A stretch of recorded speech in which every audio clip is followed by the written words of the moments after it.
saat pembangunan Menara 165, saat itu terhenti di lantai 4. Anda bisa bayangkan, uangnya habis, dukungan habis, tidak ada apa-apa lagi.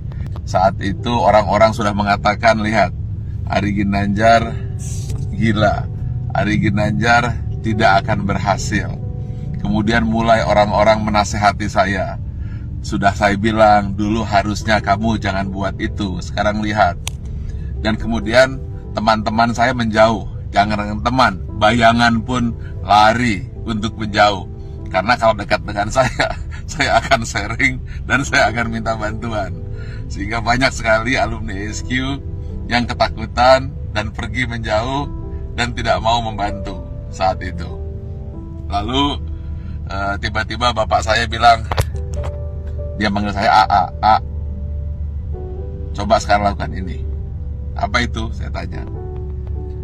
Doakan saja semua orang yang ada di sekitarmu yang kamu lihat.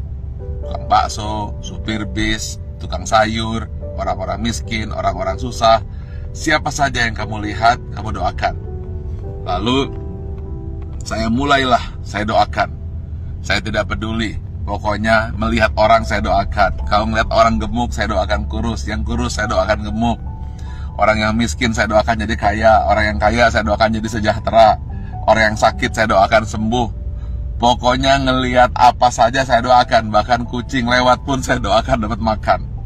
Lalu tiba-tiba di sebelah kanan jalan saya menuju Menara 165 ada sebuah gedung yang nasibnya sama dengan saya. Hampir menjadi kuburan tua. Atau mungkin rongsokan batu dan besi. Setiap hari saya doakan, berdua dengan bapak saya. Setiap saya lewat, saya doakan.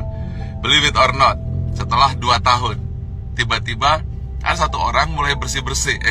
Ada yang kerja ini. Besoknya 2 orang, 4 orang. Dan akhirnya mulai banyak orang kerja. Gedung yang milik orang yang saya tidak tahu siapa yang punya gedung itu, kemudian tiba-tiba selesai. Saat yang bersamaan, believe it or not, Menara 165 selesai, 25 lantai dan masjid di puncaknya yang katanya menjadi masjid tertinggi nomor 2 di dunia. Nomor 1-nya saya tidak tahu ada di mana. Saya ingin sampaikan ini bahwa kita harus senantiasa berpikir positif, senantiasa mendoakan orang lain, dan jangan berpikir negatif. Setiap melihat apa saja, doakan.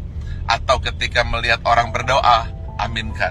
Intinya, jangan pernah berkata negatif, jangan pernah berpikir negatif. Jangan pula bahkan berbisik negatif. Jadi jangankan mulut, hati pun selalu positif dan positif. Itulah rahasia yang selalu saya lakukan hingga hari ini. Dan believe it or not, semua kebaikan-kebaikan yang datang, keburukan-keburukan, alhamdulillah terhindar. Ya tentu saja ada sedikit-sedikit, tapi tidak mampu merusak hati kita. Jadi senantiasalah berpikir baik, kemudian berhati baik, berbicara baik, hasilnya akan baik, yang datang akan baik. Tapi kalau hati buruk, kemudian pikiran buruk, bicara buruk, tindakan buruk, yang buruk akan datang padamu. Tetapi kalau hatinya senantiasa baik, penuh rasa syukur, pikirannya pun baik, mulutnya berkata baik, kemudian tindakannya baik, hasilnya akan baik. Semua akan datang padamu. Ingat satu hal kunci, apabila kamu tahu kekuatan pikiran, maka kamu tidak akan pernah berani untuk berpikiran negatif. Kalau kamu tahu hebatnya pikiran kata, maka yang ada di pikiran, di hati dan tindakan hanyalah kebaikan-kebaikan. Karena semua yang datang adalah hasil pikiranmu.